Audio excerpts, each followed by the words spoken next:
Professor, o pessoal está perguntando no chat aí, você vai ter chat do AVA hoje para contar a presença ou não precisa?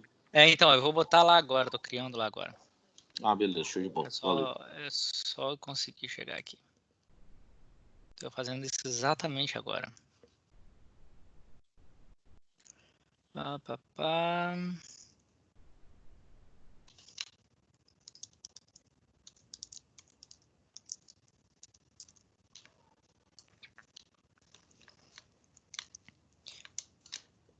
Pronto, está criado lá, é só vocês entrarem.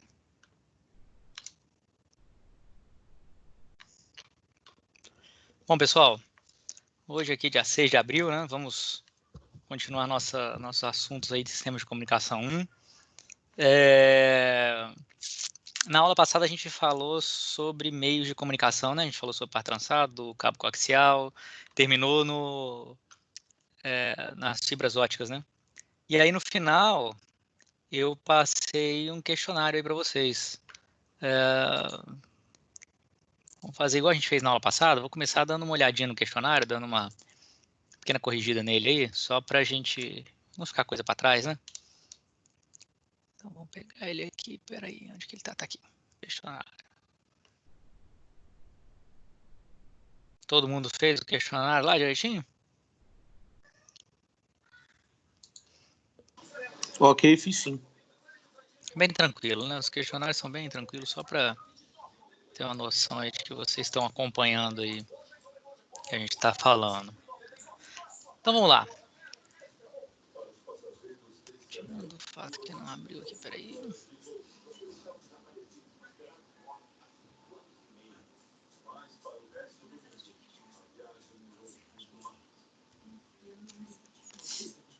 Esse questionário era bem tranquilo, ele era todo de verdadeiro e falso, né? Então era bem tranquilo aí para vocês seguirem. Vamos lá, falar sobre cada um deles aí. Primeira pergunta. Em um cabo par trançado, os pares de fios são trançados entre si a fim de reduzir o impacto das interferências externas no sinal transmitido. Isso é verdadeiro, né? O par trançado, eu falei com vocês, ele é trançado para poder evitar, tentar manter a indução elétrica, né, nos dois fios que compõem o par, ela mais ou menos a mesma, e aí elas acabam se compensando, né? Ou seja, no final você não tem uma interferência maior num dos cabos do que no outro, e aí você acaba compensando a corrente induzida aí pelo campo elétrico ao qual o cabo está submetido, né? A gente falou isso na aula passada, fiz até aquele desenhozinho mostrando para vocês o cabo paralelo e um cabo par trançado, né? Que como que você tem diferença na indução de corrente quando ele é paralelo, porque um dos fios está mais próximo da fonte do campo elétrico e o outro está mais distante. No par trançado, cada hora um está mais próximo, né? Então, na média, a corrente induzida nos dois cabos vai ser a mesma e aí elas vão se cancelar, né? Então, você diminui bastante a incidência de ruídos. Teoricamente, você até acaba com a incidência de ruídos desse tipo, né? Mas na prática, nem tudo é perfeito, então você reduz bastante, pelo menos. Na letra B, a segunda questão era sobre cabo coaxial. Um cabo coaxial possui uma largura de banda superior aos cabos par trançado. Também é verdadeiro. Eu falei com vocês, né? A blindagem dele deixa ele com uma gaiola de Faraday. Ele fica ainda mais imune a ruídos do que um par trançado. Mas ele não é usado direto em substituição ao par trançado porque ele é um cabo menos flexível, mais difícil de trabalhar, é um cabo mais caro. Né? E o par trançado atende na maioria dos casos. Mas o cabo coaxial tem uma largura de banda superior aos cabos de par trançado. Né? Ele é um cabo normalmente melhor, né? Então, TV a cabo usa ele, não é à toa, porque você precisa de uma largura de banda maior para transmitir os trocentos canais lá que a TV a cabo transmite. É muita informação, né? A outra, voltamos ao cabo de par trançado. O cabo par trançado blindado, STP, é mais barato e mais suscetível a interferências do que o cabo UTP. Né? STP de Shielded Twisted Pair, que é o cabo par trançado blindado, e UTP Unshielded Twisted Pair, que é o par trançado normal, que não é blindado. E aí é justamente ao contrário disso aqui, né? O UTP, que é o não blindado, que é mais barato e mais suscetível a interferências do que o cabo STP. O blindado é justamente para deixar ele mais imune a interferências, e aí acaba fazendo com que ele seja mais caro, porque ele tem aquela proteçãozinha, né, nos pares trançados para poder evitar interferência. Então, esse aí é falso. né? O contrário é que é o verdadeiro. A outra pergunta sobre fibras óticas. Há 3 tipos de fibras óticas: monomodo, multimodo degrau e multimodo gradual. Verdadeiro, são os 3 tipos, a gente falou sobre cada um deles, né? A multimodo degrau é aquela em que os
Alô, voltei. Vocês ainda por aí não fugiram não, né?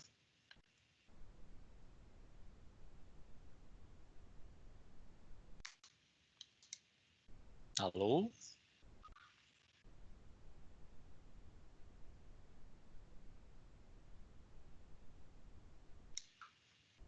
Alguém ainda aí?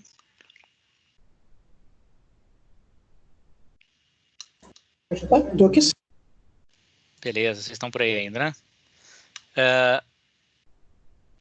Em que momento aí que caiu? Porque eu vi que caiu, mas eu não sei exatamente em que momento que caiu, não.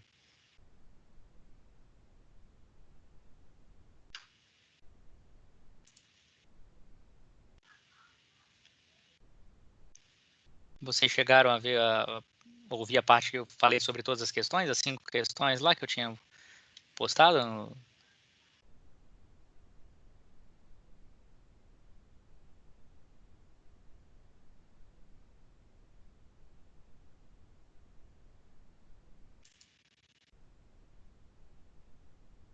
Alô, pessoal? Você parou na parte do cabo degrau de fibra ótica. Ah, tá. Na penúltima questão lá do questionário, né? Isso. Ah, beleza. Show de bola, só para saber onde era. Então, a pergunta eu já tinha respondido, né? Se há 3 tipos de fibra ótica: monomodo, multimodo, gradual e multimodo degrau. Então, voltando aí, eu falei com vocês da multimodo, da multimodo degrau, né? Que é aquela em que a luz fica sendo refletida nas paredes da fibra ótica e que aí elas chegam às vezes em tempos diferentes, né? Os vários modos de luz. E aí isso faz com que a velocidade de transmissão que você consegue atingir seja menor um pouco do que as outras. Vou desativar a câmera aqui para não ficar pesando muito, né? Que a velocidade de transmissão seja um pouco menor do que as outras, porque você consegue uma potência menor, uma quantidade de energia menor de transmissão, né? Você transmite os vários modos de luz, eles demoram um pouco mais a chegar, né? Eles vão chegar em tempos diferentes. Então você tem uma intensidade menor do sinal na chegada, porque está mais distribuído ao longo do tempo. Então, você transmite durante um microsegundo, o sinal demora lá para chegar, fica chegando ainda durante uns 2 ou 3 microsegundos, ele se espalha mais no tempo, e aí o pico de energia fica um pouco menor. Então você consegue atingir uma distância menor, porque você tem uma atenuaçãozinha no sinal, e você consegue transmitir, limitar a velocidade. Você acaba tendo que limitar a velocidade por causa desse tempo entre as chegadas dos vários modos de transmissão, né? No caso do multimodo gradual, o que acontece é que à medida que você vai se afastando, que o modo de luz vai se afastando do núcleo, ele vai mudando a curvatura da transmissão dele, né, e do sentido de transmissão dele, e também ele vai ficando mais rápido, vai transmitindo com maior velocidade, sendo transmitido com maior velocidade. Quanto mais distante do núcleo, do centro, né, ali do núcleo, maior a velocidade de transmissão. Então acaba que os modos de luz chegam mais ou menos juntos no destino. E isso faz com que você tenha uma transmissão com maior intensidade, com menos atenuação, e você pode atingir velocidades um pouco mais altas.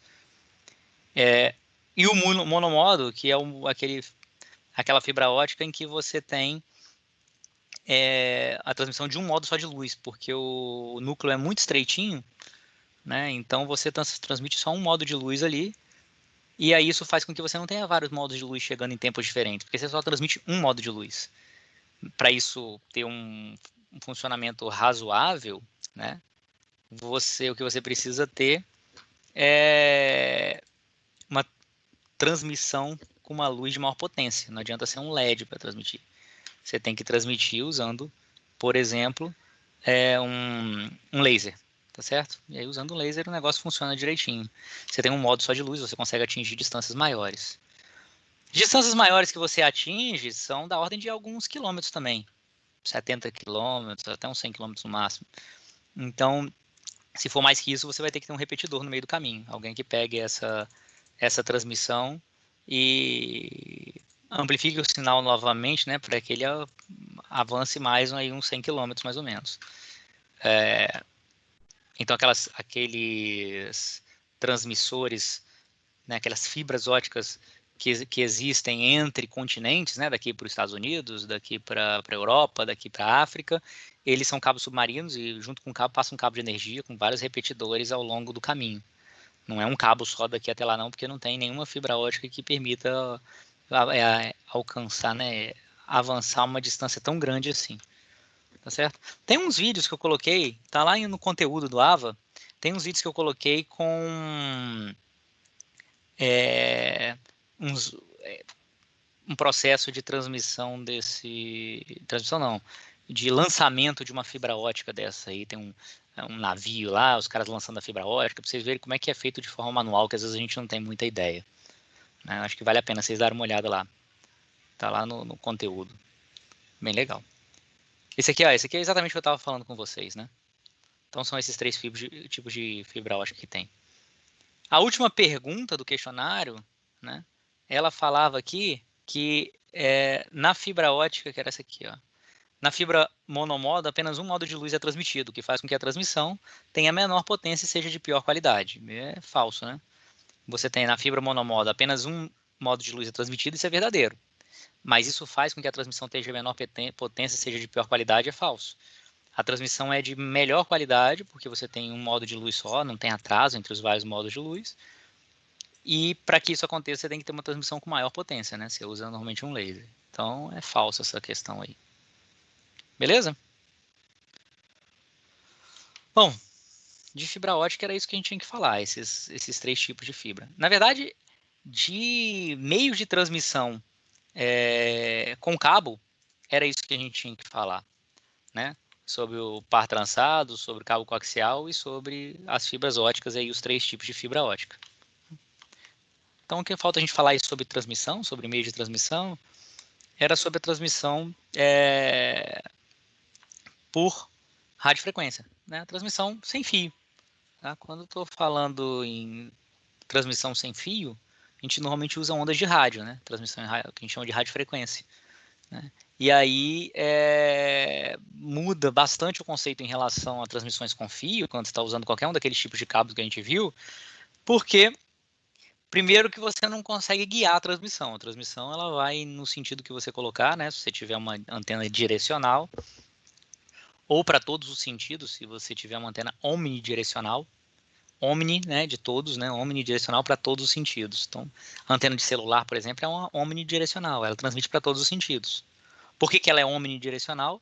Porque a antena do celular, a antena do Wi-Fi, do tablet, do notebook, qualquer uma delas, porque você não sabe para onde está a estação radiobase, você não sabe onde está o ponto de acesso. Então, você tem que transmitir para todas as direções, porque o ponto de acesso pode estar para qualquer canto aí.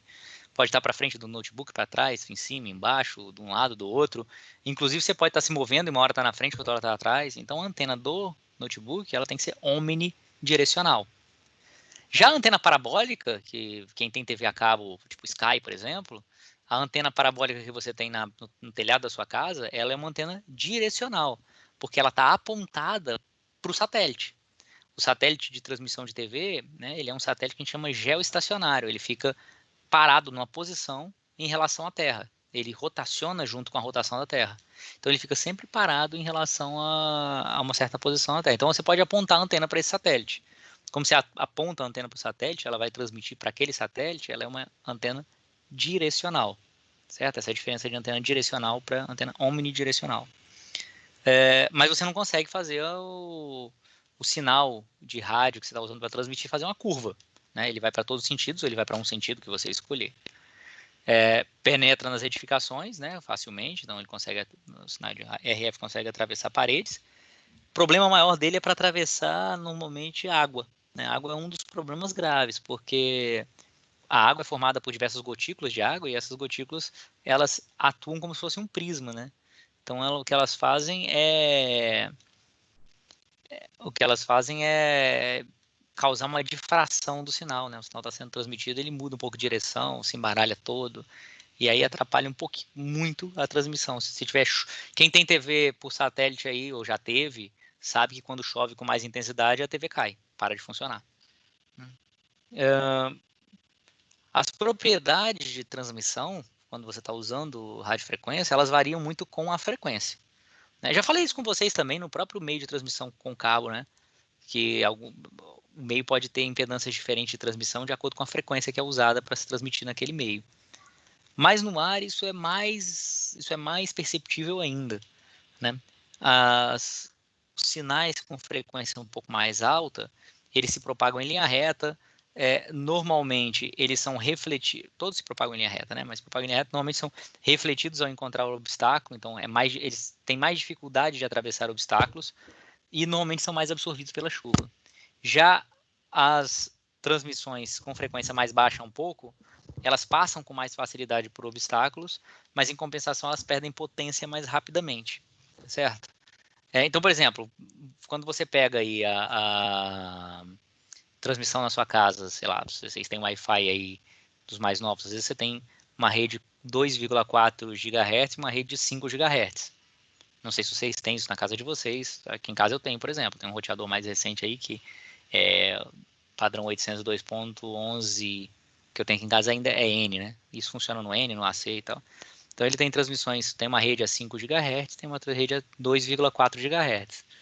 A rede 5 GHz é uma beleza, uma maravilha, porque ela é uma maravilha porque não porque 5 GHz é melhor, ela é uma maravilha porque 5 GHz você tem uma largura de banda maior para transmissão, porque o padrão é feito assim, você tem menos gente usando hoje em dia, mas ela é muito boa, mas ela não alcança a minha casa inteira, né? Dependendo, se eu me afastar um pouquinho, ela já para de funcionar. A rede 2,4G, 2,4 GHz, ela alcança a casa inteira, ela tem um alcance maior, ela passa melhor pelas paredes, porque ela não é refletida ao encontrar obstáculos, ela consegue passar pelos obstáculos com mais facilidade. A rede de 5 GHz, que tem uma frequência mais alta, né? É o dobro da frequência, basicamente, ela é mais refletida quando encontra obstáculos. Então, ela não passa direito pelas paredes normais que a 2,4 GHz passa. Se eu botasse frequência um pouco mais alta, poderia ser pior ainda do que isso. Bom,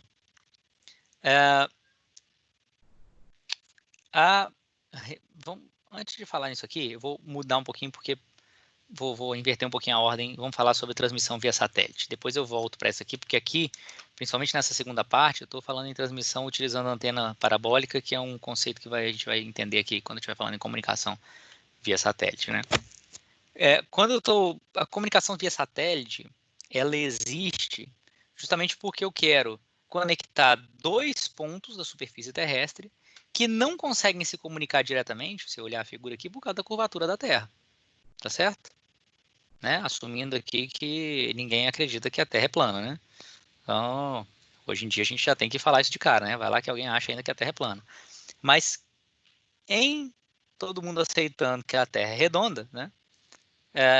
Essas duas antenas aqui, por exemplo, que estão em países diferentes, em continentes diferentes, elas não conseguem transmitir diretamente de uma para outra.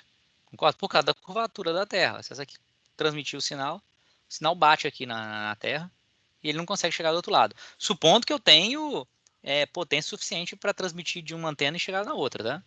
Potência é uma coisa que eu posso ajustar. Mas mesmo que eu tenha uma superpotência aqui, eu não consigo transmitir direto de uma para outra por causa da curvatura da Terra. Então o satélite existe para poder resolver esse problema. Se eu não consigo transmitir diretamente, o que eu vou fazer? Eu vou colocar um cara aqui em comum, que os dois consigam enxergar e para o qual os dois consigam transmitir, né, e receber. E aí essa antena aqui, ao invés de transmitir diretamente, ela vai transmitir para o satélite. O satélite vai pegar esse sinal e vai repassar para esse receptor, tá certo? Na verdade, o satélite ele funciona, qualquer satélite desses de transmissão, ele funciona como um simples repetidor do sinal. Ele recebe o sinal e repete. Para essa antena, na verdade, e para todo mundo que está ao alcance do satélite, né, que é todo mundo que está nessa área aqui do planeta Terra, inclusive para esse cara aqui. Então a ideia da transmissão via satélite é essa. E por que a transmissão via satélite, né? Na transmissão via satélite, as antenas são antenas do tipo parabólica, né? Vocês lembram lá de geometria, né? Que uma parábola tem um foco. Não sei se vocês lembram, tem um foco da parábola que vocês conseguem calcular em geometria analítica, às vezes tal, vocês conseguem calcular o foco da parábola, né? Então toda parábola tem um infelizmente a gente lembra, sim. Então. Já sabe, né? Então, toda parábola tem um foco. E o foco da parábola, ela tem uma característica bem interessante, que é o seguinte, que essa, deixa eu ver se aqui eu consigo desenhar aqui opções, a caneta, vamos ver se eu consigo desenhar aqui. Então, eu tenho essa parábola aqui, se eu olhar ela de lado, vamos ver se eu consigo desenhar uma parábola mais ou menos, pelo menos aqui de lado, uma parábola, tá certo? Essa parábola aqui, eu estou pegando ela, cortando, vendo ela só em perfil. Então, essa minha antena parabólica, essa parábola minha aqui, esse pedaço de parábola, aqui está o desenho em 3D, aqui eu desenhei ele em 2D olhando de lado. Essa parábola aqui, ela tem um foco. O foco dela, você vai lá e calcula que ele é mais ou menos aqui assim, certo? Esse ponto aqui onde é o foco é onde eu efetivamente vou botar a minha antena, o receptor ou o transmissor da minha antena. Isso aqui tudo é só um espelho metálico. Isso aqui é o receptor ou o transmissor. Então, vamos supor que seja um receptor, tá certo? Quando um satélite transmite para as várias antenas, na verdade ele transmite e o sinal ele chega. Deixa eu mudar a cor aqui, deixa eu ver se eu consigo mudar a cor aqui. Aqui, cor da caneta, vou botar uma caneta vermelha. Então o sinal ele chega, normalmente ele vem aqui assim, paralelo. Opa, era para ser reto isso aqui, tá? Isso aqui era para ser uma reta. Então o sinal ele vem, opa, isso aqui era para ser reto. O professor tá com mal de Parkinson, né? Isso aqui era tudo para ser uma reta. O sinal ele vem paralelo. Isso aqui ficou mais reto. Por que ele vem paralelo? Porque a distância entre o satélite e a antena parabólica é tão grande, a área de alcance do satélite é tão grande, que a gente não percebe a diferença de curvatura entre um feixezinho, um raiozinho desse aqui de transmissão e outro. É igual o Sol. Se você pegar o Sol que está a uma distância maior ainda, e você olhar os raios solares, parece que eles estão chegando todos em paralelo. A inclinação é muito pequena aqui entre eles. E aí, quando esses caras chegam aqui, eles batem nessa antena parabólica aqui e eles se refletem. Eu botei alguns aqui, na verdade, tem infinitos aqui dentro, né? Esses raios se refletem. E aí, uma característica importante da parábola geométrica dela é que se você tiver aqui feixes paralelos aqui, né? Quando eles batem na parábola, eles se refletem e todos eles convergem para o foco. Essa é uma característica do foco. Então, esse aqui vai convergir para o foco, esse aqui também vai convergir para o foco, esse aqui também vai convergir para o foco, esse aqui também vai convergir para o foco. Por que acontece isso? Porque quando um feixe ele bate numa superfície, ele é refletido com o mesmo ângulo de incidência. Eu tenho um ângulo de incidência aqui, o ângulo de reflexão é o mesmo, certo? Então tem uma incidência aqui, o ângulo de reflexão aqui vai ser o mesmo. E aí todos os feixes, eles vão refletir no mesmo ponto, que é o foco. E qual é a grande sacada disso?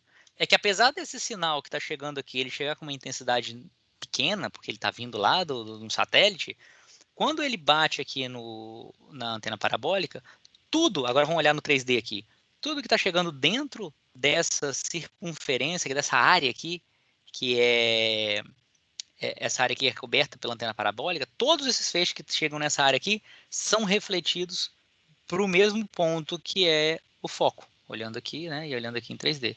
Então toda essa área aqui você faz todos os feixes se concentrarem num ponto. Então o sinal ele é intensificado nesse ponto, porque é como se eu pegasse toda a energia do sinal transmitido dessa área inteira e ele viesse para esse ponto aqui.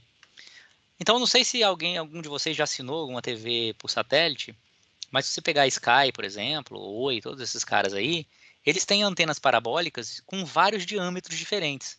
Então o cara tem antena parabólica de 60 centímetros de diâmetro, 90 centímetros de diâmetro, 1,20 m. Dependendo de onde ele vai instalar, ele instala uma antena desse tipo. Por que dependendo de onde ele vai instalar? Porque se ele já tiver uma qualidade de sinal razoável, né, na região, ou seja, o sinal está chegando do satélite com uma intensidade razoável, ele não precisa de uma área muito grande da antena parabólica para que os feixes aqui concentrados aqui já sejam suficientes para que sejam interpretados pelo receptor. Se você tiver uma área onde a qualidade do sinal que está chegando do satélite é mais deficitária, você precisa de uma área maior para você concentrar mais raios desse aqui, mais sinais desse aqui, né? Mais feixes desse aqui de transmissão do sinal no mesmo ponto, e aí você tem uma intensidade um pouco maior e você tem um sinal que seja possível de ser interpretado. Então, às vezes, o cara vai lá e põe uma antena de 60, o sinal fica fraco, ele vai lá e troca por uma antena de 90 centímetros. E aí, com 90 centímetros, ele tem uma área maior de cobertura, eu vou ter mais feixezinhos desse aqui chegando e sendo refletidos para o foco, e aí eu vou ter um sinal de melhor qualidade chegando aqui no foco da antena parabólica.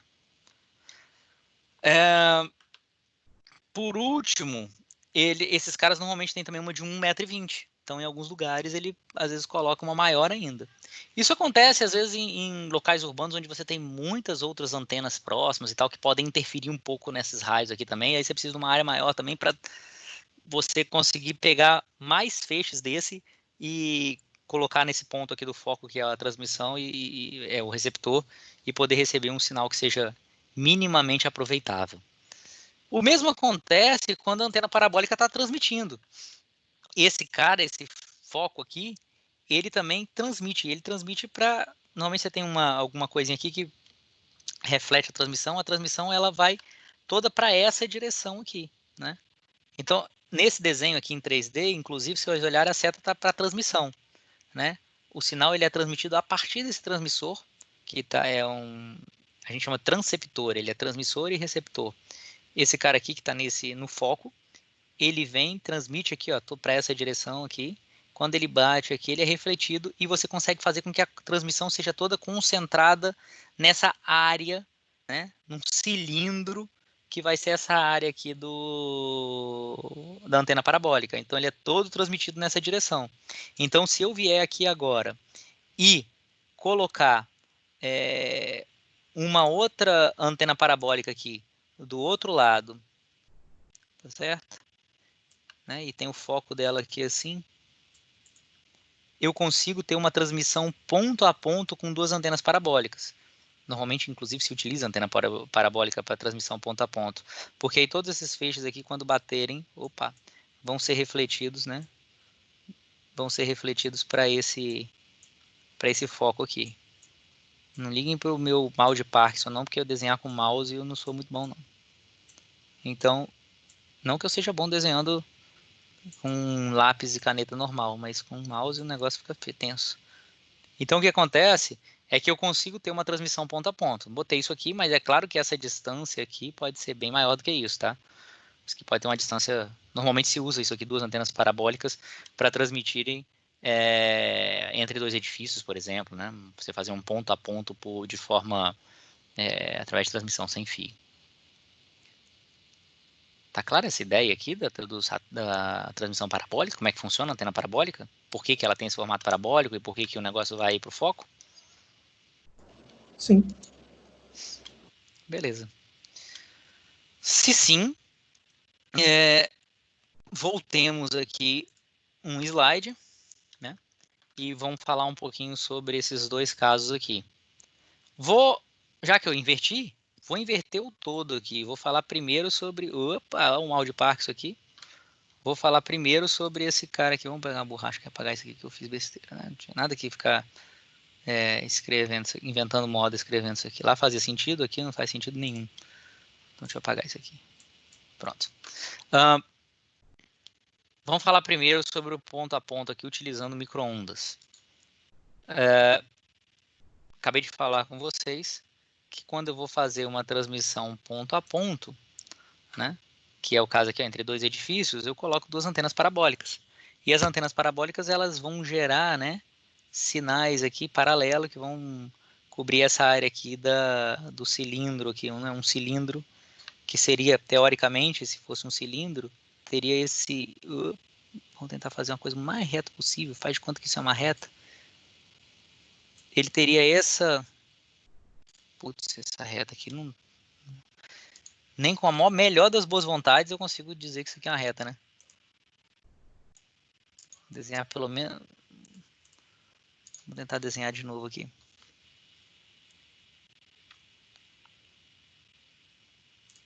Tentar desenhar aqui sem mal... com menos mal de Parkinson. Não tem jeito não. Vamos supor que isso aqui é uma reta. Supondo que esses dois caras aqui são retas, na verdade isso aqui seria, pelo que eu falei com vocês, isso aqui seria a área por onde está passando todos os feixes de transmissão, né? Todos os feixes de transmissão aí, o sinal está concentrado entre uma antena parabólica e outra. Mas, na verdade, teve um sujeito, um físico, chamado Fresnel, que olhou e observou e modelou, observou na realidade, modelou e viu que não era bem assim que acontecia, não. Que no fundo, quando você tem duas antenas parabólicas, os feixes não ficam todos concentrados nessas duas retas, ou seja, nesse cilindro aqui que une as duas antenas parabólicas, não. Na verdade, uma parte dos sinais, ele fica nessa elipse que está aqui em cinza claro, tá vendo? Essa elipse aqui, os sinais não ficam só concentrados nesse cilindro, eles se expandem um pouco mais. Na verdade, porque quando a gente pega e desenha uma retinha, essas retinhas aqui assim, né, e ligando os dois feixes, ou essa retinha que está aqui, ó, a reta aqui está mais reta do que a minha, de transmissão, na verdade a gente está simplificando um pouco, é um modelo matemático, físico simples aí de botar os feixes de transmissão como retas desse tipo. Mas na verdade, esses feixes de transmissão a gente pode tentar imaginar, fazer um paralelo. Isso que eu vou falar não é exatamente assim, mas a gente pode fazer um paralelo com quando você joga uma pedra numa água, né? É diferente um pouco, que é uma onda eletromagnética, quando você joga uma pedra numa água, né, num rio, é uma onda mecânica, mas o processo é mais ou menos parecido. Quando eu jogo uma pedra na água, tem lá a pedra. Opa! Ó, rapaz! Acabei de descobrir um negócio que eu não sabia. Olha só que interessante. Acho que resolve meu problema aqui do desenho, ó. Se eu vier aqui, vivendo e aprendendo. Se eu vier aqui, botar aqui na opção de ponteiro uma caneta, clicar aqui e clicar aqui, não adianta nada. Achei que ele fosse dar certo, porque ele fez uma reta aquela hora lá. Deve ter algum jeito, né? Professor, rapidinho, Oi. essa questão sobre as antenas parabólicas, não sei se todo mundo conhece, mas ali na Praça dos Namorados, eu não sei direitinho o lugar ali, mas tem ali umas paradinhas, aí tem tipo como se fosse duas parabólicas mesmo, Tem. né? Uma distância de uns 20 metros, mais ou menos. Na Praça dos Desejos, né? Isso. Mas ali você está falando naquela Praça da Ciência? Isso. Aquilo ali serve justamente para isso também, mas aí o que ele concentra é o mesmo conceito aqui, mas o que ele concentra lá são ondas sonoras, né? E aí você fala de um lado e ouve do outro, não é esse que você está falando? Isso, esse mesmo. É o mesmo princípio. Só que aqui é para ondas desses lá na UFES eletromagnéticas. também. Né? Sim. O princípio é o mesmo, é de concentração das ondas sonoras, né? Aí são ondas mecânicas, mas é muito parecido o princípio. O que eu ia falar com vocês, é que eu tentei aqui de algum jeito, dá para fazer uma reta, mas eu não sei como é que é. O que eu ia falar com vocês é que o Fresnel observou é que, na verdade, a propagação da energia aqui na hora que você está transmitindo, ela não se dá com uma seta desse tipo. Na verdade, ela se parece mais com uma pedra, quando você joga uma pedra na água, em que a energia ela se propaga de forma... Isso aqui era para ser tudo uma bolinha, tá? Ela se propaga de forma axial, assim, ou seja, ela se propaga para todos eles. Você faz aquelas ondinhas, né? Você joga uma pedra, umas ondinhas se propagam assim. Como assim? Quando você está transmitindo um sinal, né, nessa direção, por exemplo,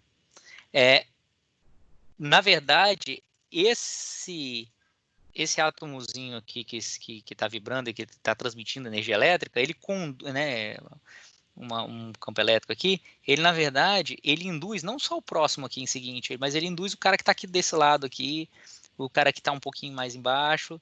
Então, o sinal, ele meio que se propaga nesse sentido assim, ó. Porque esse cara, ele excita não só o átomo logo do lado, mas o que está um pouquinho em cima, o que está um pouquinho em cima também, ele excita em todas as direções, né? E aí acontece de uma parte da energia de transmissão, uma grande parte ir reta e uma grande parte ir para outros lados também. Esse cara aqui também, por sua vez, quando ele propaga energia, ele propaga também nesse sentido aqui. Então, uma parte do que esse cara transmitiu para o que está logo em cima, continua indo para cima e uma parte volta porque ele excita os átomos de baixo. Então, uma parte dessa energia que sobe acaba descendo também. Deu para entender mais ou menos isso que eu estou falando?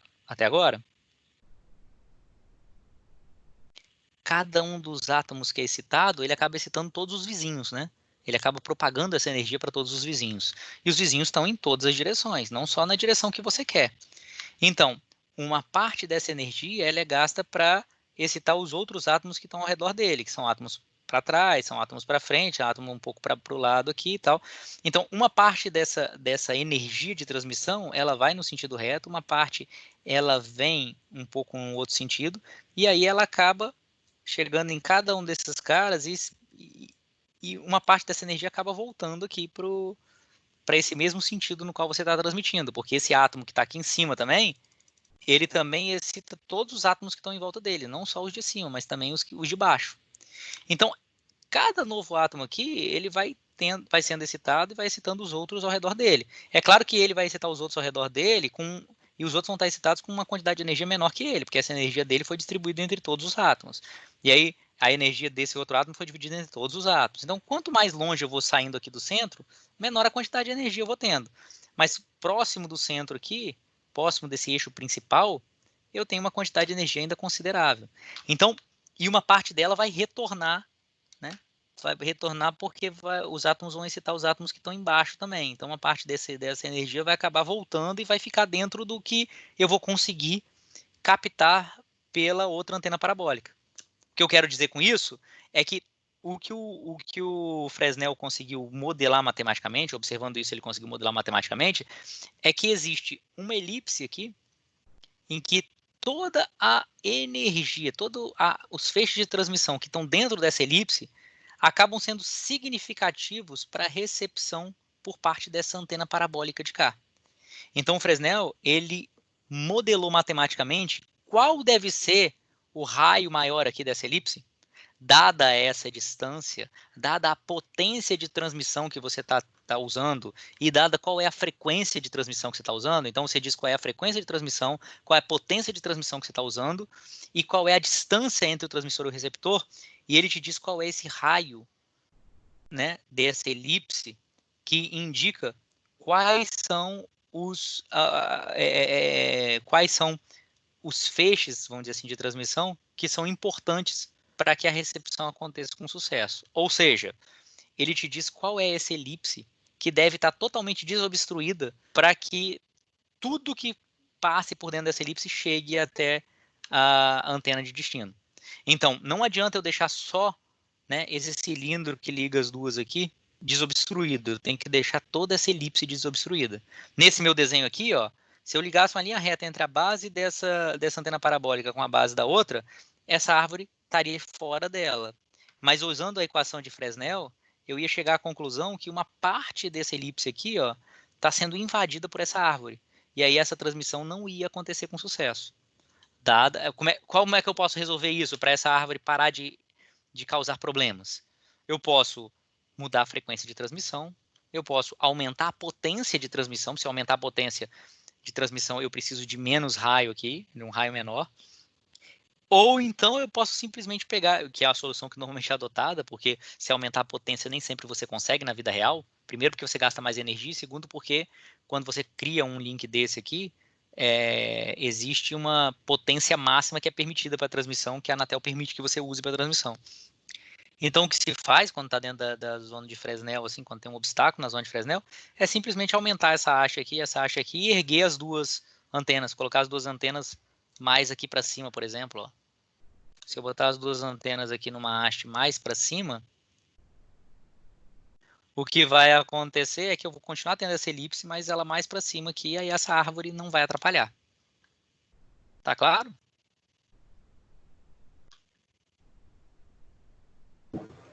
Tá sim, professor.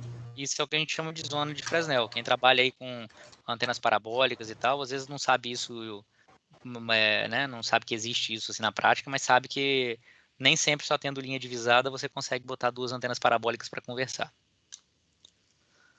E o motivo é esse aí. Bom, isso aqui é o chamado zona de Fresnel. Escreve assim, ó. Vamos ver se eu consigo escrever aqui. Fresnel. Ó. Pô, isso é fogo, hein? Tem algum jeito que eu ainda tenho que aprender, porque eu não tô conseguindo fazer a linha reta, só quando eu não quero que eu faço linha reta, né? Chama-se Fresnel, o sujeito que descobriu isso aqui. Então, isso é a zona de Fresnel. A gente chama de Fresnel também. Chama de Fresnel. E outro caso que existe aqui da transmissão é a refração na ionosfera. Não sei se vocês... Acho que hoje em dia, acho que nem sei se tem mais essas rádios ainda, mas eu me lembro quando eu era criança, eu tinha um radinho daqueles pequenininhos, né? Que ele tinha uma... Além da AM/FM, ele tinha uma transmissão por ondas médias. Eram ondas médias. A transmissão por ondas médias, que é uma das faixas lá de frequência de transmissão, eu conseguia, na época, eu conseguia de noite, de madrugada, depois daqui a pouco eu explico por que de madrugada, eu conseguia pegar, de madrugada não, eu era criança, bem novo, então madrugada devia ser umas 11 horas da noite, que eu achava que era de madrugada.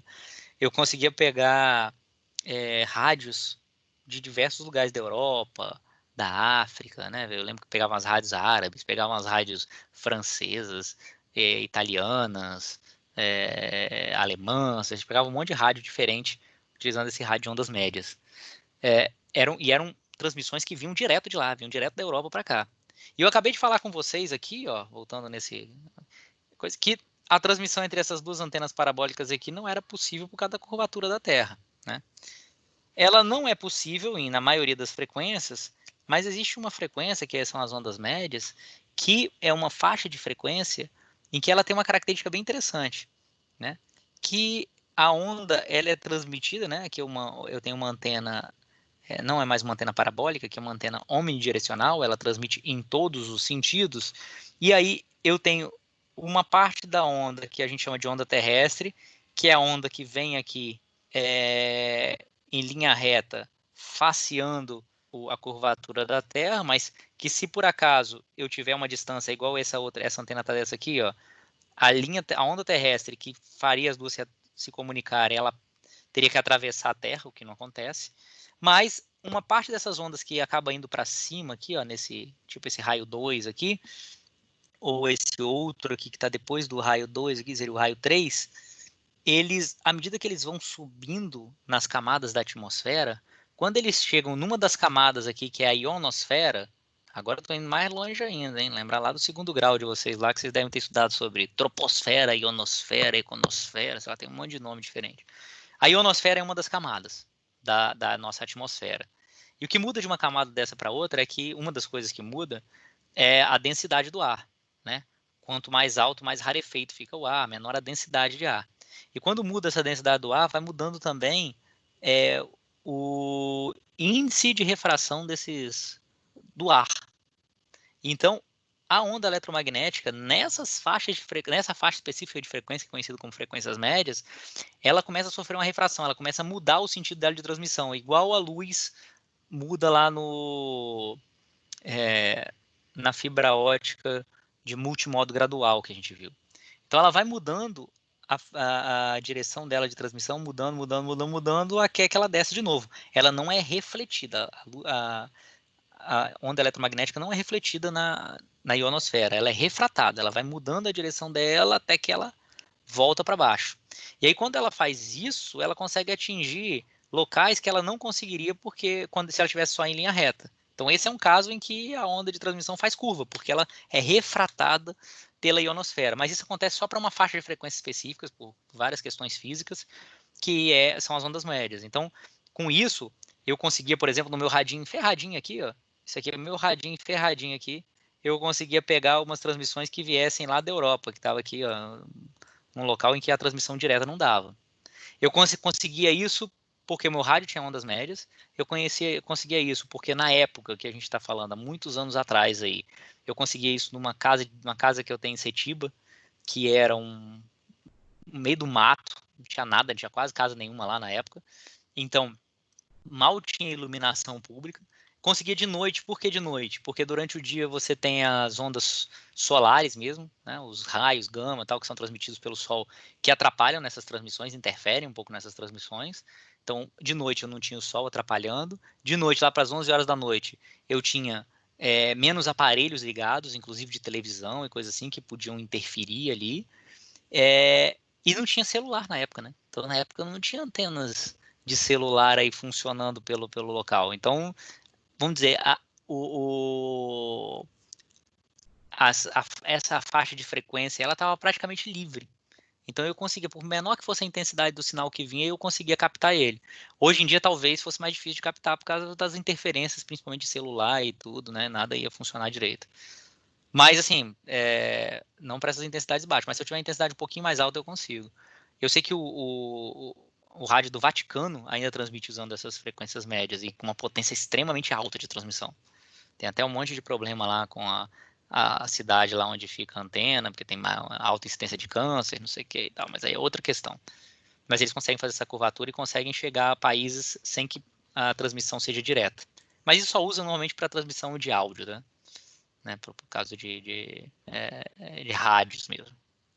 Beleza? Beleza. Bom, isso é o que a gente ia falar sobre transmissões sem fio. Beleza. Não tem nada muito além disso aqui, não. Para a gente entender melhor, na verdade, as transmissões sem fio, mais do que a gente falar sobre esses tipos de antenas, ou esses tipos de como é que ela se dá aqui, a gente tem que entender um pouco de um processo que a gente vai começar a falar hoje, que é a modulação do sinal. Qualquer uma dessas transmissões aqui, elas só conseguem acontecer porque eu pego o meu sinal, que tem um certo formato, tem uma certa característica, o meu sinal original, um som, alguém falando, a música, qualquer coisa desse tipo, ou dados digitais, zeros e uns, e transformo esse sinal, mudo as características desse sinal para que eles estejam em outra faixa de frequência, para que eles tenham outras características que me permitam transmitir utilizando um determinado meio de transmissão. Transmitir zeros e uns direto, por exemplo, através de um cabo, é tranquilo, dá para fazer. Transmitir zeros e uns diretamente num cabo. Pelo ar, eu nunca consigo transmitir zeros e uns. Pelo ar, as transmissões, elas acontecem na prática só utilizando sinais analógicos. Ah, professor, mas meu telefone celular é a telefonia celular digital. Ah, minha TV é digital. É digital, mas é analógica. A gente chama de transmissão digital, mas o sinal que chega até a sua TV, o sinal que chega até o seu celular, o sinal que chega até o seu notebook aí da sua rede Wi-Fi é um sinal analógico, não é um sinal digital. Então, mesmo que eu esteja transmitindo dados, estou transmitindo um arquivo, que é uma sequência de zeros e uns, o sinal que vai chegar, que vai ser usado para transmitir efetivamente isso pelo ar, se a transmissão for pelo ar, é um sinal analógico, sempre. Por que então é chamado de transmissão digital? Cenas dos próximos capítulos. A gente vai ver isso bem mais lá para frente, quando a gente estiver acabando de falar sobre modulações, e aí eu vou voltar e vou falar especificamente sobre o que a gente conhece como transmissão digital. Seja de TV, seja de telefonia celular, seja de qualquer um desses. Primeiro a gente tem que entender os processos de modulação para aí ficar mais claro por que a gente chama de transmissão digital. Mas estejam cientes que vocês foram enrolados esse tempo todo. A gente chama de transmissão digital, mas a gente está transmitindo de forma analógica. Então, qualquer que seja o sinal, quer dizer, se você quiser transmitir um sinal digital, você antes tem que pegar esse sinal e transformar ele num sinal analógico para então transmitir pelo ar, se você estiver usando o ar.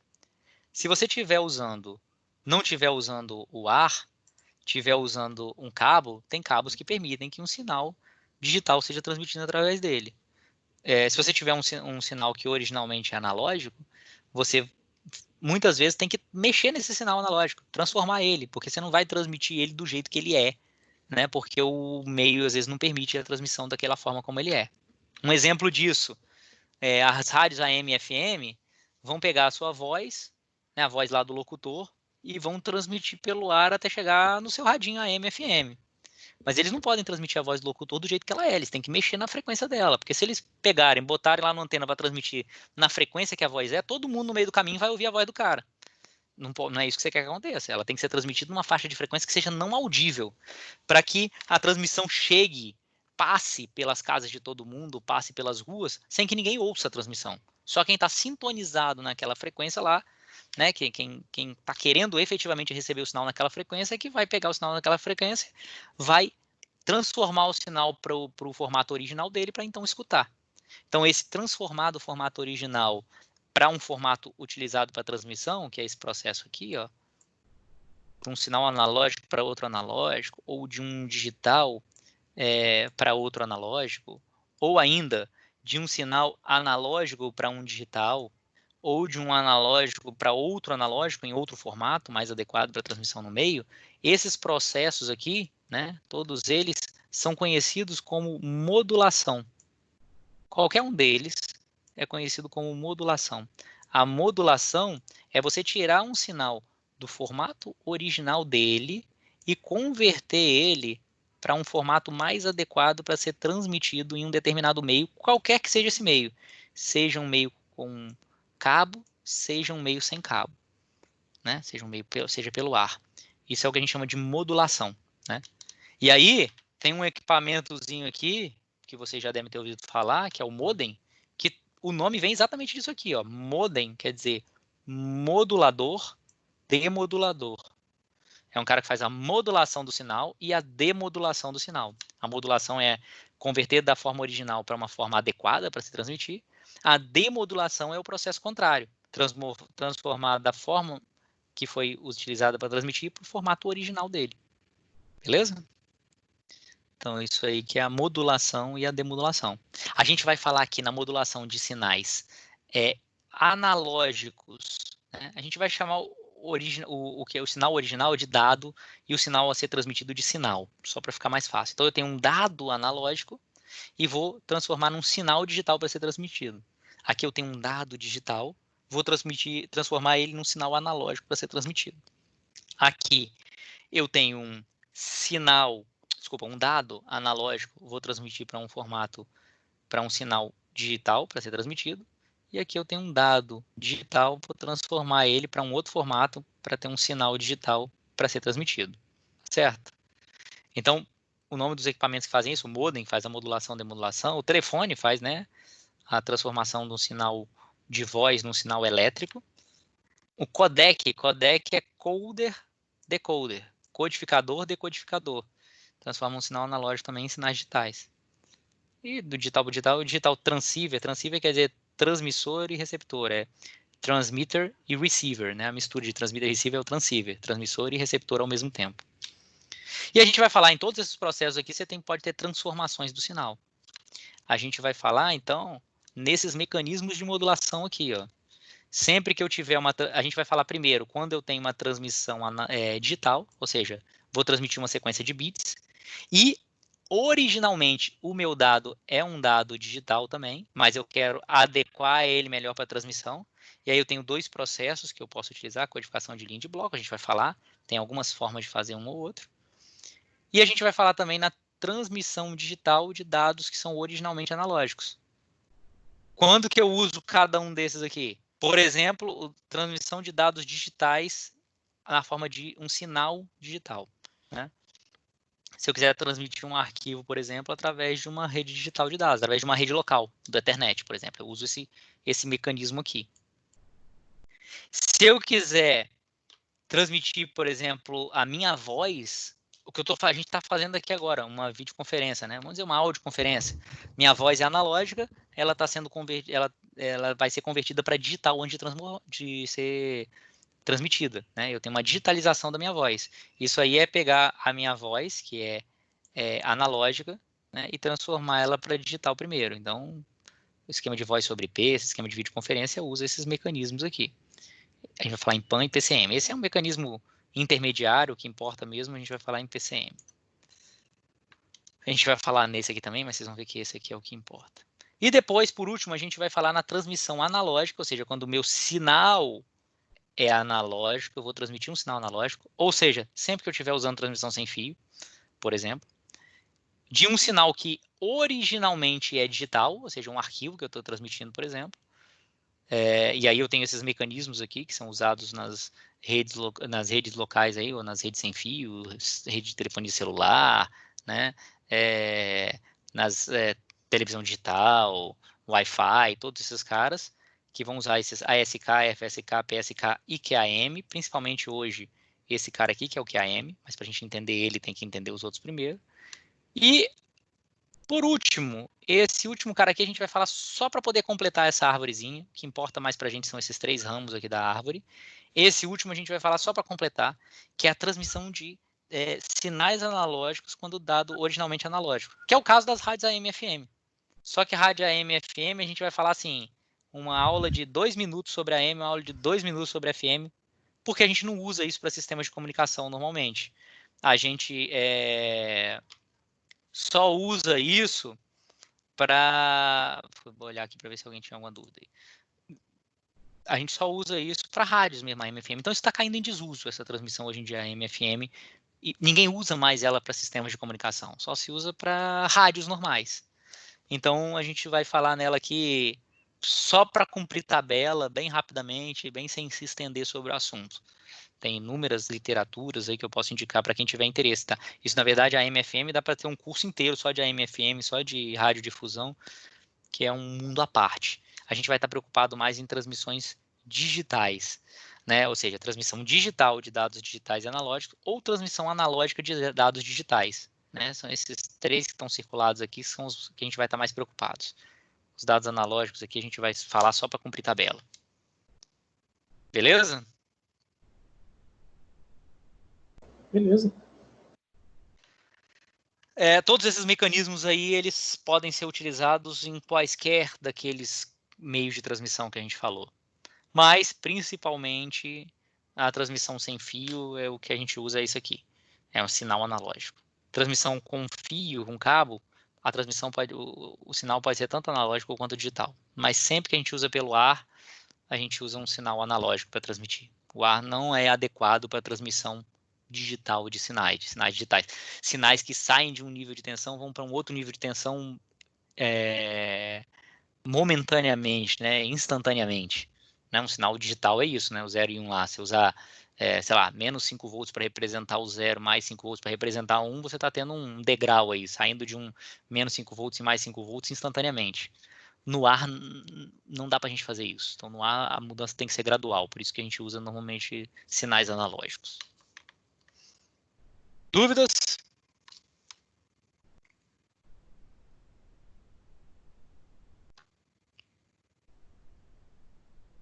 Sem dúvida, né? Não, professor. Pode prosseguir. Beleza. Tá tudo certo. Beleza, então. Então, a gente vai começar nessa ordem, falando primeiro sobre essa parte aí que está circulada, né, os dados digitais, transmissão digital de dados digitais. Depois a gente vai falar sobre analógicos, depois sobre dados analógicos, né, de forma digital, e depois sobre os outros aqui. A gente vai ficar algumas aulas aí em cima desses mecanismos de modulação, né? Hoje a gente tem ainda aí uns 15 minutinhos, então dá para a gente pincelar aqui o início da transmissão digital de dados digitais. Primeira pergunta aí, que eu meio que já respondi falando. Por que codificar dados digitais para transmissão digital se eles já são digitais? Ou seja, se eu tenho um dado que já é uma sequência de zeros e uns, já é um dado digital, para que eu vou querer converter o dado para um dado digital também, se ele já é digital?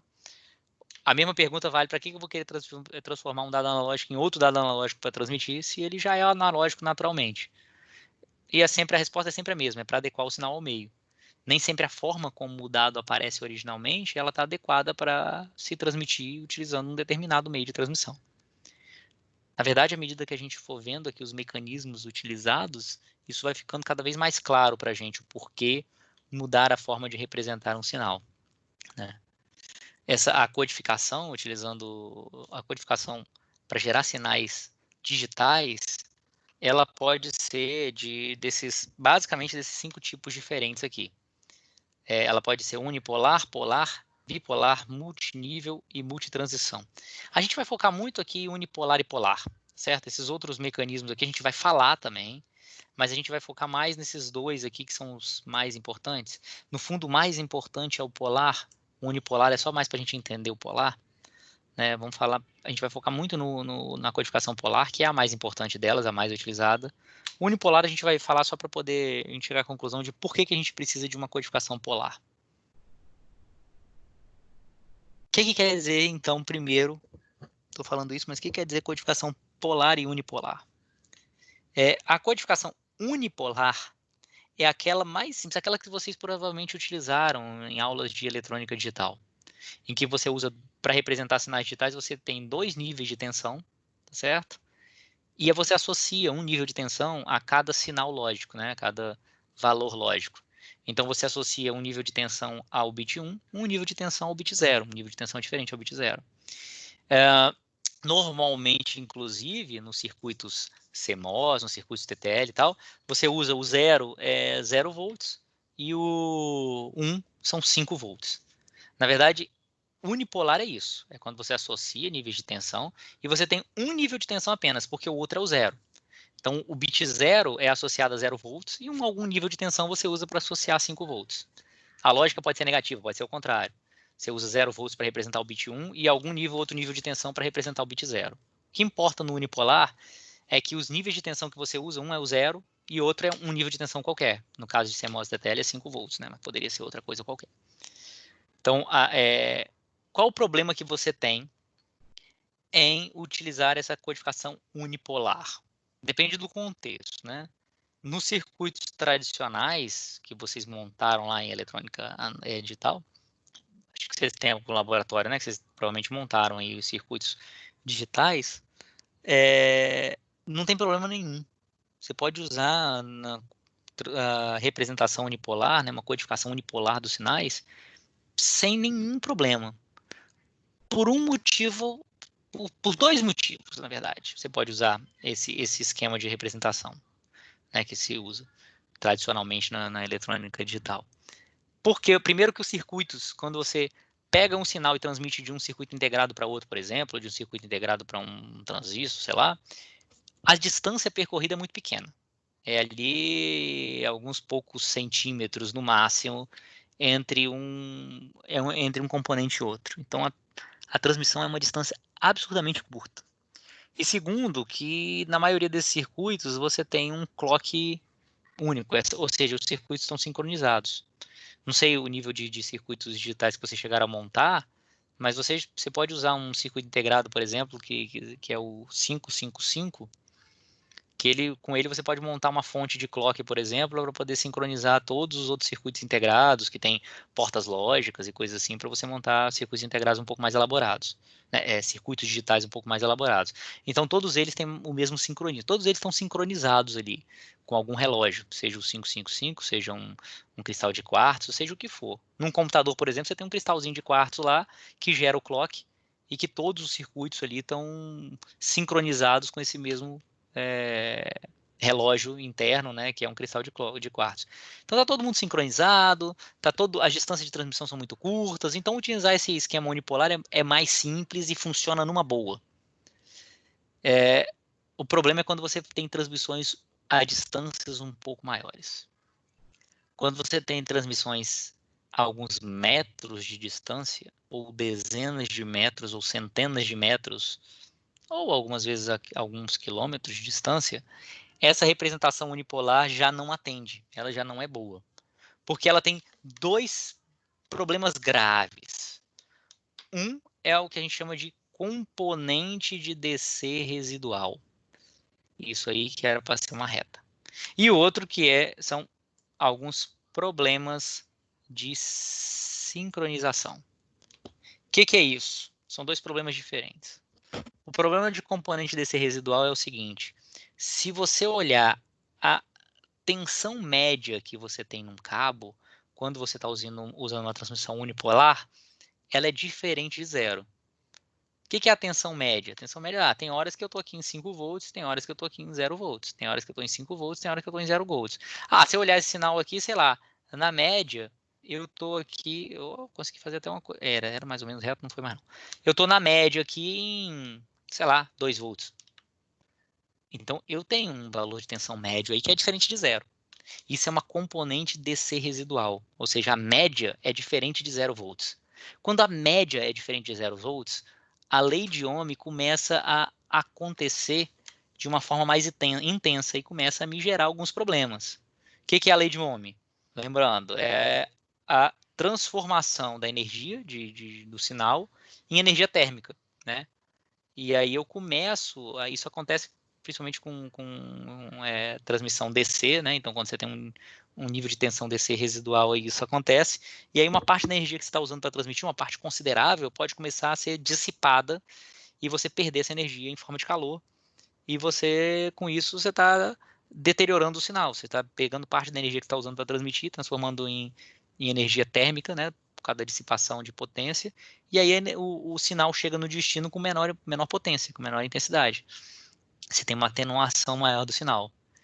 Então, quando você usa uma codificação unipolar, não é legal. Seria legal uma transmissão em que a componente desse residual fosse zero. Que eu ficasse em um nível positivo de tensão, mas também ficasse no nível de tensão negativo, que meio que balanceasse isso aí para você ficar com um nível de tensão DC residual médio igual a zero, e isso, a lei de Ohm não causasse tanto problemas para a gente. Então, a unipolar é meio ruim por causa disso. Quando você tem uma distância curta de transmissão, um circuito ali dentro do computador e tal, a resistência de um meio qualquer de transmissão, não sei se vocês lembram lá, né? Mas a resistência, na lei de Ohm, fala lá que a resistência é igual ao coeficiente de resistividade vezes o comprimento do condutor dividido pela área de seção transversal do condutor. Então, esse daqui depende do material, né, que você está usando para transmitir. Isso aqui é o comprimento. Isso aqui é a área de seção transversal do condutor. Então, para comprimentos pequenos, a resistência vai ser tão pequena que essa lei de Ohm não vai causar muita dissipação de potência, não vai causar tanto problema para você, não. Mas se você está falando em distâncias mais longas, de algumas metros, dezenas ou centenas de metros, isso aqui começa a ser significativo. A resistência do cabo começa a ser significativa, e aí a dissipação de potência começa a ser significativa também. Dissipação de potência lá é, né, o P igual a V2 sobre R, né? Ou R vezes I ao quadrado, tanto faz. Então, quanto maior a resistência, maior a dissipação de potência. E o problema de sincronização, ele é o seguinte. Eu tenho um período de tempo aqui que eu fico no nível alto aqui, no nível 1. Um período de tempo que eu fico no nível alto aqui para representar 1. Beleza. Como é que funciona isso? Vou fazer um desenhozinho aqui. Um outro desenhozinho aqui. Imagina que eu tenho aqui, já desisti de fazer o negócio reto. Imagina que eu tenho aqui, estou transmitindo, fiquei um tempo no nível de tensão 1, alto, aí fiquei mais outro tempo aqui no 0, aí daqui a pouco vou transmitir de novo nível de tensão alto, aí depois fico no 0, e fico no 0 um tempão, porque eu estou transmitindo vários bits zeros, aí depois eu vou transmitir um bit 1.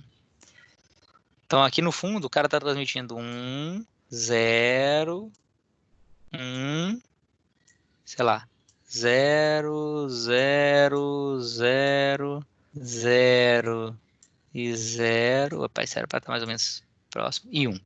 É isso aqui que o cara transmitiu. Só que essa transmissão, imagina que essa transmissão aqui, esse tempo de um bit, o tempo que demora para se transmitir um bit aqui, seja, sei lá, de 1 microsegundo. 1 microsegundo é 1 milionésimo de segundo. Significa que eu transmito 1 milhão de bits por segundo, ou 1 megabit por segundo, certo? Então, eu estou transmitindo a 1 megabit por segundo. Se eu estou transmitindo botando aqui os números, se eu estou transmitindo a 1 megabit por segundo, eu estou dizendo que esse tempo de um bit aqui,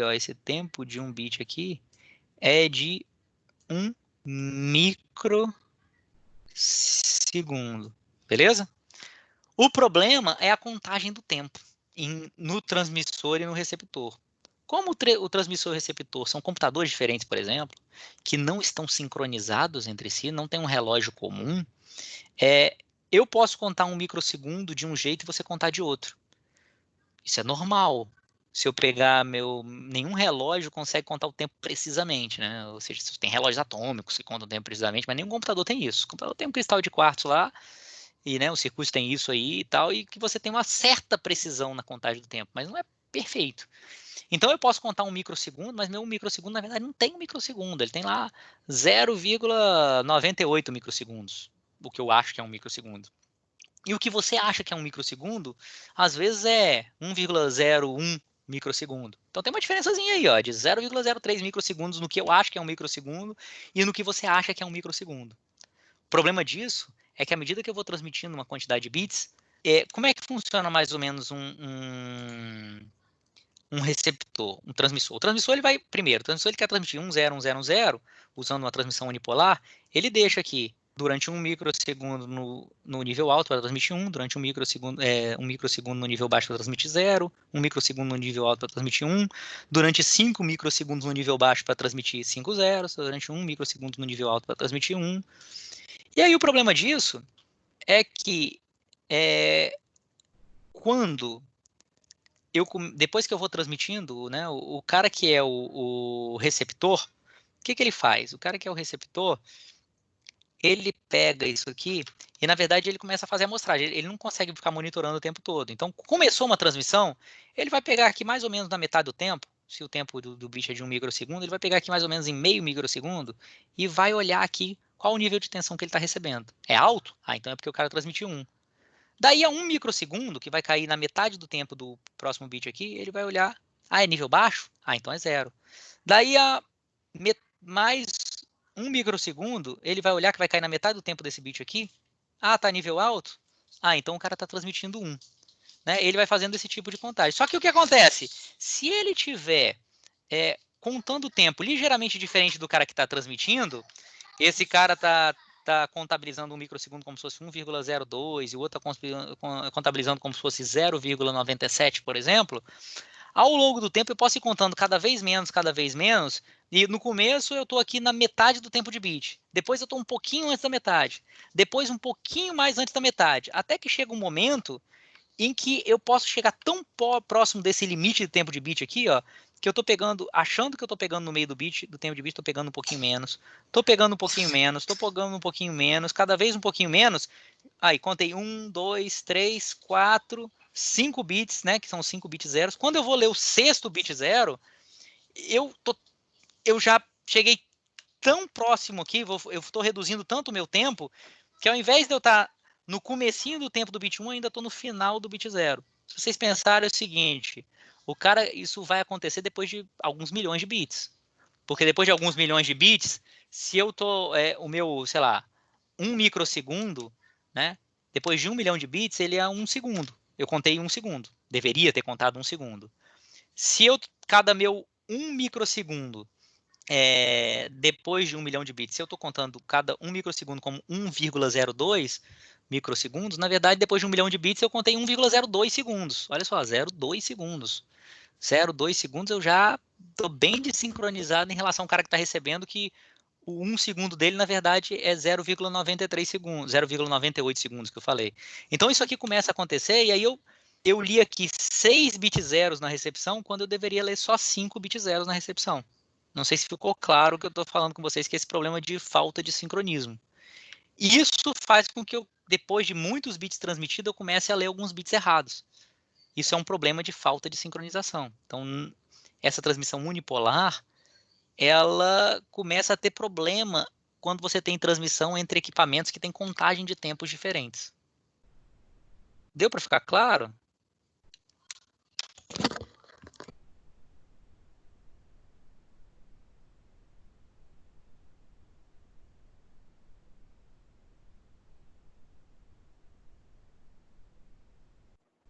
Ok, deu sim, professor. Beleza, estava esperando a resposta de vocês aí para ver se alguém estava entendendo alguma coisa, né? Então, a transmissão unipolar... Às vezes eu demoro para tirar o microfone aqui. Tranquilo, sem problema. Então, a transmissão unipolar ela vai ter esses dois problemas. Na próxima aula, a gente vai ver alguns dos mecanismos que efetivamente são utilizados nas transmissões, que são mecanismos polares, que tentam resolver esses problemas de sincronização e de componente desse residual. Hoje eu queria mais apresentar esses problemas, para na próxima aula a gente falar nos mecanismos de codificação polar, que são o NRZL, NRZI, Manchester e Manchester diferencial. Né? A gente vai falar sobre esses mecanismos aqui na próxima aula. Beleza?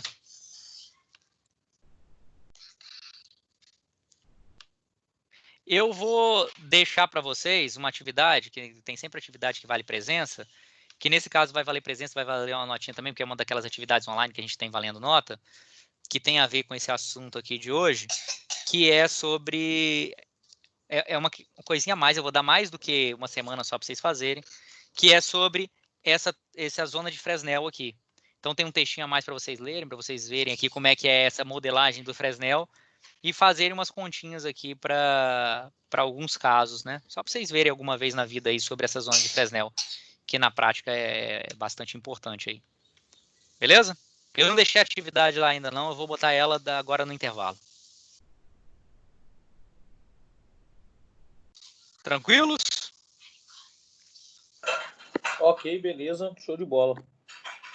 Então é isso. Próxima aula a gente Beleza, volta. professor. Próxima aula a gente volta. Vou botar lá a atividade de Fresnel para vocês fazerem. E na próxima aula a gente volta e continua falando sobre os mecanismos de modulação que são efetivamente os importantes aí pra gente. Boa noite aí para vocês. Valeu, professor. Boa noite. Até a semana que vem. Qualquer dúvida, qualquer problema que vocês tiverem aí, só me falar ao longo da semana. Ô professor. Boa noite. Pode falar. Eu acabei demorando para poder enviar o AVA aí, o questionário que era vencer hoje, às 6h45, mas eu enviei ele agora às 7 e pouco, mesmo assim, tá bom? Tranquilo, sem problema. Atraso Beleza. pequeno assim, não tem problema não. Falou? Obrigadão, valeu. Boa noite aí para vocês. Valeu, valeu. Solta. Filha, solta. Me ajuda, amor.